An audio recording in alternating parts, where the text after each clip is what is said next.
Orang bermasalah, jangan sampai agama dianukan, dilecehkan. Setan kau, asli setan kau. Saya ambil gambar dulu dari dekat. Saya ambil gambar dulu dari dekat biar laporan juga tuh. Nah, iya silap.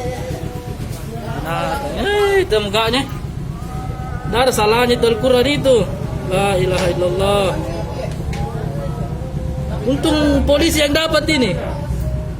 Untung polisi yang dapat. Seandainya umat Islam yang dapat habis. La ilaha illallah. Izin lapor dulu ini. Sudah di anu. Di sana bikin masalah di rumahnya. Siap. Pecah-pecah nanti ada masalah lain. Tak ada salahnya itu Al-Quran.